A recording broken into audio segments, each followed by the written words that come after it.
ఒక్కటి మాత్రం ఈ సందర్భంగా చెప్పగలం. తొలిసారి ఒక ఆదివాసీ మహిళ అత్యున్నత స్థానమైనటువంటి రాష్ట్రపతి పదవిని అధిష్ఠించిన సందర్భంలో ఈ రాష్ట్రంలో తెలంగాణ రాష్ట్రం ఏర్పడితే గిరిజనులకి రాజ్యాంగబద్ధంగా వచ్చే రిజర్వేషన్లు ఏవైతున్నాయో ఇస్తానని చెప్పి మేనిఫెస్టోలో పెట్టి ఇస్తానని చెప్పి ప్రగల్భాలు పలికి ఇప్పటి వరకు ఆ గిరిజనులకు దక్కాల్సినటువంటి రాజ్యాంగబద్ధంగా రావాల్సిన రిజర్వేషన్ ఏది దక్కలేదో ఖచ్చితంగా ముర్ము గారి ద్రౌపది ముర్ము గారి చేతుల మీదుగా రేపు భారతీయ జనతా పార్టీ ఇక్కడ అధికారంలో రాబోతుంది. కాబట్టి వాళ్ళ జనాభా తగ్గట్టుగా 9% పైబడి రిజర్వేషన్లు తప్పకుండా సాధిస్తుంది భారతీయ జనతా పార్టీ, గిరిజనులకు అందిస్తుంది. అది ముర్ము గారి చేతుల మీదుగా సంతకమే వస్తుందని చెప్పి ఈ సందర్భం తెలియజేస్తా ఉన్నాం. రెండవది, ఇంత గొప్ప దార్శనికత ప్రదర్శిస్తున్నటువంటి ఈ ప్రధానమంత్రి గారికి పార్టీలకు, జెండాలకు, సిద్ధాంతాలకు అతీతంగా గెలిపించుకోవాల్సిన బాధ్యత అందరి మీద ఉండే. కానీ ఇక్కడ ఉన్న ఈ ప్రభుత్వం, కేసీఆర్ గారి ప్రభుత్వం సంకుచితమైన ధోరణిలో, మరి కురుస మనుషులు ఎవరు, సంకుచితమైన వాళ్ళు ఎవరు, బ్రాడ్గా లేని వాళ్ళు ఎవరు ఇలా అర్థమైపోతా ఉంది. దేశంలో అనేక పార్టీలు ఎన్డీఏలో భాగస్వాములు కాకపోయినప్పటికీ కూడా, యూపీఏ భాగస్వాములు అయినప్పటికీ కూడా ఇవాళ జార్ఖండ్ లాంటి రాష్ట్రంలో, ఇతర రాష్ట్రాలలో ద్రౌపది ముర్ము గారికి సపోర్ట్ చేయడం మా కనీస ధర్మం అని చెప్పి వాళ్ళు ఓట్లేస్తున్నప్పుడు, వాళ్ళు సపోర్ట్ చేస్తున్నప్పుడు, ఇక్కడ ముఖ్యమంత్రి గారికి మాత్రం గిరిజనుల పట్ల, అందులో ముఖ్యంగా ఆదివాసీల పట్ల ఏ గౌరవం, ఏ గుర్తింపు ఉందో అర్థం చేసుకోమని చెప్పి మా గిరిజన ప్రజానీకానికి, అణచివేయబడ్డ ప్రజానీకానికి విజ్ఞప్తి చేస్తా ఉన్నాం.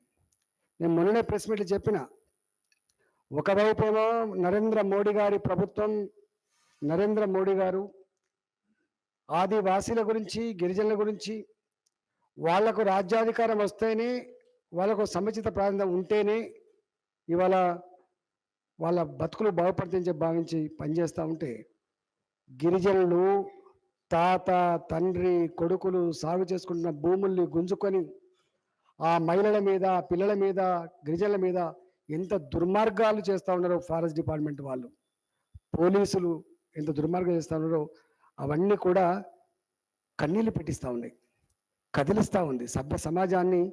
ఏంటి ముఖ్యమంత్రి గారు నోరు లేని గరీబ్ గిరిజనుల జీవితాల్లో ఇంత దుర్మార్గమైన పద్ధతిలో ఇలా ఆట ఆడుకుంటున్న భావన వ్యక్తమవుతా ఉంది. ఇవాళ నరేంద్ర మోడీ గారి నిర్ణయాలు అటువైపు ఉంటే, కేసీఆర్ గారి నిర్ణయాలు ఇటువైపు ఉన్నట్టుగా మేము చెప్పినాం. ఇవాళ రెండో అంశం ఏంటంటే, ఈరోజు కేసీఆర్ గారు నిన్న పార్లమెంటరీ బోర్డు సమావేశం ఏర్పాటు చేసిండు. మేము అనుకున్నాం, కనీసం ఈ రాష్ట్రానికి మంచి పనులు రావడానికి, ఈ రాష్ట్ర అభివృద్ధికి కేంద్ర ప్రభుత్వం సహకారం కూడా కావాలని కోరడానికి వాళ్ళు మీటింగ్ పెడతామని చెప్పి భావించడం. కానీ నిన్న వారి ఆ మీటింగ్ అంతా కూడా చూస్తూ ఉంటే, ఇలా పేపర్ చదువుతూ ఉంటే అర్థమైంది, కేవలం గుడ్డి ద్వేషం నరేంద్ర మోడీ గారి మీద కానీ కేంద్ర ప్రభుత్వం మీద గుడ్డి ద్వేషంతో మాట్లాడుతున్నారు తప్ప, పచ్చి అబద్ధాలు ఆడుతున్నారు తప్ప ఏ ఒక్కటి కూడా నిజం లేదు. నేను అడుగుతున్న సూటిగా ముఖ్యమంత్రి గారిని, ఎఫ్ఆర్బిఎం చట్టం భారతీయ జనతా పార్టీ అధికారంలో ఉన్న రాష్ట్రాలకు ఒక రకమైన చట్టం ఉంటుందని, భారతీయ జనతా పార్టీ కాకుండా ప్రతిపక్షాలు ఉన్న రాష్ట్రాల్లో ఇంకొక రకమైన చట్టం ఉంటుందని చెప్పగలవా ముఖ్యమంత్రి గారు? ఎఫ్ఆర్బిఎం చట్టం ఈ దేశంలో ఉన్న 29 రాష్ట్రాలకి, అధికారంలో ఉన్న, అధికారంలో లేకపోయినా, ప్రతిపక్షాలు ఉన్న అన్ని పార్టీలకి ఒకే చట్టం ఉంటుందన్నటువంటి ఇంకిత జ్ఞానం కూడా నీకు లేకపోతే ఎట్లా అని చెప్పి అడుగుతున్నా నేను, ఎట్లా అని చెప్పి అడుగుతున్నా. రెండవది, ఇవాళ ట్యాక్స్ డెవల్యూషన్లో కూడా ట్యాక్స్ డెవల్యూషన్ కేంద్ర ప్రభుత్వం అలకేట్ చేయదు. ఇలా 14th finance commission, 15th finance commission ఆ రాష్ట్రాల యొక్క స్థితిగతులను బట్టి అనేక రకాల పారామీటర్స్ ఉంటాయి. Green coverage, literacy, health conditions, ఆర్థికపరమైన గ్రోత్, ఇవన్నిటి మీద ఆధారపడి వాళ్ళకు ట్యాక్స్ డెవల్యూషన్లో వాటా నిర్ణయిస్తారు. కమాండ్ ఆంధ్రప్రదేశ్ ఉన్నప్పుడు ఈ రాష్ట్రానికి ఆనాడు 2.9 పైన ట్యాక్స్ డెవల్యూషన్ వస్తే తెలంగాణ రాష్ట్రానికి 2.4 పైన అలొకేట్ చేసింది ఫైనాన్స్ కమిషన్. దాని ప్రకారమే వస్తుంది. ప్రతి నెల టెన్షన్గా ఆ చట్ట ప్రకారంగా ట్యాక్స్ డెవల్యూషన్ బాజాప్తా వచ్చి చేరుతుంది. ఒక్క రోజు కూడా లేట్ అయ్యేటువంటి ఆస్కారం లేదు. అది కేంద్రం చేస్తుంది. ఇవాళ మూడో అబద్ధం ఆడండి. మూడో అబద్ధం ఏంటంటే కేంద్ర ప్రభుత్వ పరంగా ఉండేటువంటి ఎంప్లాయ్మెంట్ గ్యారంటీ స్కీమ్ కింద వచ్చే నిధులు ఏవైతున్నాయో, ఈజీఎస్ నిధులు ఏవైతున్నాయో, నరేగా కింద వచ్చే నిధులు ఏవైతున్నాయో దాని మీద కూడా ఏదో ఆడిట్ చేస్తున్నాడని చెప్పి ఎంత తప్పుడు ప్రచారం అంటే, నరేగా వచ్చినప్పటి నుంచి ప్రతి సంవత్సరం కూడా ఈ డబ్బులు ఎట్లా ఖర్చు అవుతున్నాయి, దానివల్ల ఏ రిజల్ట్ వస్తూ ఉంది, ఆశించిన ఫలితాలు వస్తున్నాయా లేదా, సోషల్ ఆడిట్ అంటారు దాన్ని. ఎమ్మెల్యే తెలుసు, మరి ప్రజలకు తెలియకపోవచ్చు కానీ సర్పంచ్లకు తెలుసు, ఎంపీటీసీలకు తెలుసు, లోకల్గా ఉండే ప్రజాప్రతినిధులకు అందరూ కూడా తెలుసు.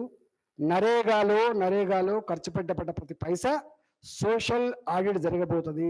కారణం ఏంటంటే పేదల కోసం ఇచ్చిన డబ్బు కాబట్టి, ఆ డబ్బు దుర్వినియోగం కావడానికి వీలు లేదు కాబట్టి, అనేక రకాల ఈ అమలవుతున్న సందర్భంలో అనేక రకాల అనుభవాలు వచ్చిన తర్వాత దాంట్లో ఎక్కడెక్కడైతే ఈ లీకేజ్ ఉన్నాయో అవన్నీ కూడా అరికట్టి నేరుగా ఇవాళ ఎవరైతే పనిచేస్తున్న అకౌంట్లకు డబ్బులు పోయేటువంటి స్థాయికి అలా ఎదిగిన తర్వాత దీంట్లో ఇవాళ కేంద్ర ప్రభుత్వం దీన్ని కూడా ఎగబెట్టే ప్రయత్నం చేస్తుందని చెప్పి మాట్లాడుతున్నాం. నేను అడుగుతున్నా ముఖ్యమంత్రి గారు, ఇవాళ నరేగాలో లేబర్ కాంపోనెంట్ ఉంటుంది. దాంట్లో రెండో కాంపోనెంట్ ఉంటుంది, మెటీరియల్ కాంపోనెంట్.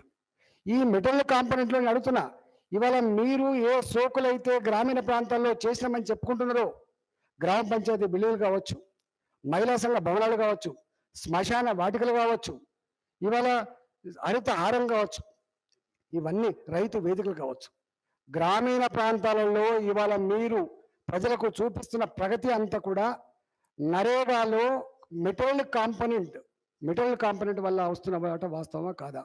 మీరు వేస్తున్న రోడ్లు, మీరు కడుతున్న మోరీలు కూడా ఇవన్నీ కూడా అక్కడి నుంచి వస్తున్నాయి. ఇవాళ మీరే స్వయంగా చెప్పిండ్రు. ఎంత అబద్ధం అంటే ఇలా 3,900 కోట్లను కూడా నాకు తెలిసి మనం ఎంత ఖర్చు పెట్టుకుంటే ఆ ఖర్చుకు అనుగుణంగా వచ్చే సంవత్సరం నరేగాలో డబ్బులు కేటాయించేటువంటి ఆస్కారం ఉన్నది అనే విషయం మీకు తెలియదా? డే టు డే నరేగాని బాగా వాడుకుంటే ఎక్కువ డబ్బులు వచ్చిన మాట వాస్తవం. ఈ నరేగా కేవలం రాష్ట్రాల కోసం దృష్టిలో పెట్టుకుని పెట్టింది కాదు.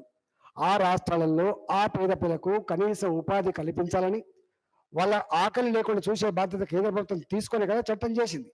గా చట్టాన్ని కూడా ఆ చట్టబద్ధంగా వచ్చే డబ్బులు కూడా ఇలా కట్ చేస్తారని చెప్పి మీరు అబద్ధాలు మాట్లాడితే ఎంత దుర్మార్గమైనటువంటిది. అయినా ఒకటి మాత్రం నిజం, చాలా సందర్భాలు చెప్పినా మళ్ళీ చెప్తున్నాం, మీ మాటలలో విశ్వసనీయత లేదు. మీరు మాట్లాడి కూడా అబద్ధాలని కూడా గుడ్డి ద్వేషంతో చేస్తున్నట్టు అర్థమైపోయింది. అయినా పదే మీ వైఫల్యాలని, మీరు చేసిన కర్తవ్యం నెరవేర్చలేక కేంద్రం మీద వేసి మీరు తప్పించుకునే ప్రయత్నం చేస్తున్నారు. ఇది తగదు. ఇవన్నీ అంటున్నా, ఇంత పెద్ద ఎత్తున గోదావరి పరివాహక ప్రాంతంలో వరదలు వచ్చినాయి. వరదలు వస్తే గవర్నర్ గారు స్వయంగా రైల్లో పోతున్నారు భద్రాచలం. నీ ఎస్పీ గారు లేరు, నీ కలెక్టర్ గారు లేరు. గవర్నర్ గారిని అవమానించడం అంటే వ్యక్తిని అవమానించినట్టు కాదు, వ్యవస్థని అవమానించినట్టు కాదా? రాజ్యాంగ ఉల్లంఘనలకు పాల్పడినట్టు కాదా? గవర్నర్ గారి పోస్ట్ అనేది ఈ రాష్ట్రంలో రాజ్యాంగ పరిరక్షకురాలైన వారిని ఇవాళ వరదలకి ఒక ప్రజాక్షేమం కోసం మీరు కదలకపోతే, మీరు పట్టించుకోకపోతే, మీకు బాధ్యత లేకపోతే, మీరు ఫామ్ హౌస్లలో పడుకుంటే గవర్నర్గా నేనైనా ఆ పని చేయాలని చెప్పి వారు రైల్లో మీరు నిజంగా సోయి ఉంటే, మీకు నిజంగా నిజాయితీ ఉంటే ఒక హెలికాప్టర్ అరేంజ్ చేయాల్సి ఉండే. కానీ మీరు హెలికాప్టర్ అరేంజ్ చేయలే, రైల్లో పోయింది వాళ్ళు. రైల్లో పోతే కలెక్టర్ గారు లేరు. అంటే గవర్నర్ గారు ఏం చేస్తారనేటువంటి అహంకారమా మీకు?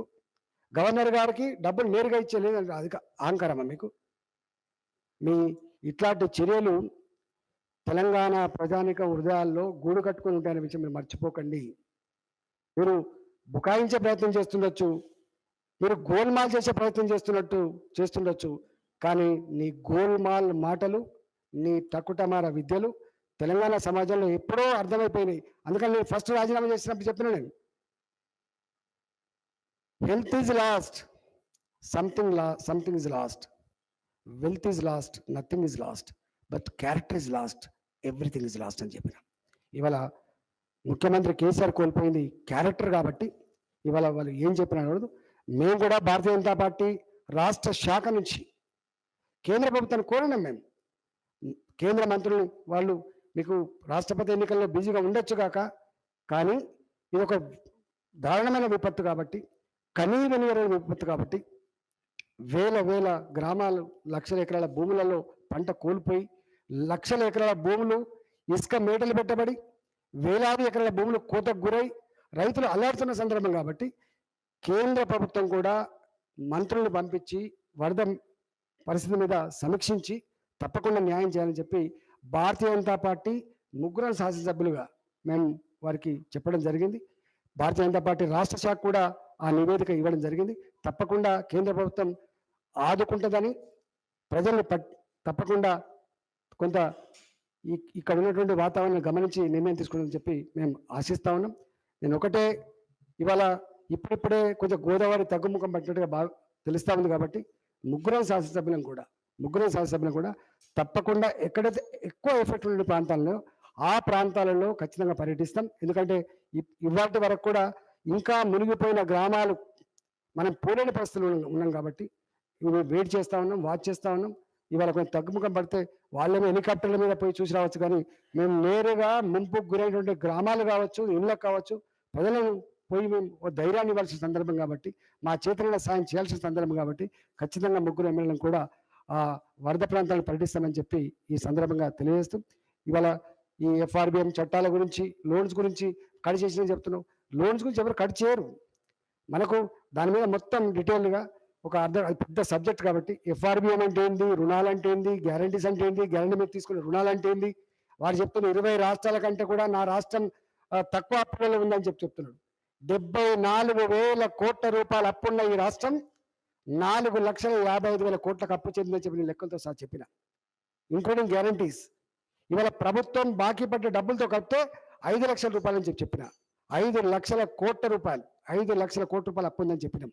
పుట్టబోయే ప్రతి బిడ్డకి, ఈ గడ్డ మీద పుట్టబోయే ప్రతి బిడ్డకి, భిక్షమెత్తుకొని బతికే ఇంట్లో బిడ్డ పుట్టినా 1,25,000 అప్పుతో పుడతానని చెప్పిన లెక్కలతో సహా చెప్పినాం. ఇవాళ అప్పులు చేస్తే శ్రీలంక గతి ఏమైందో మనకు తెలుస్తుంది.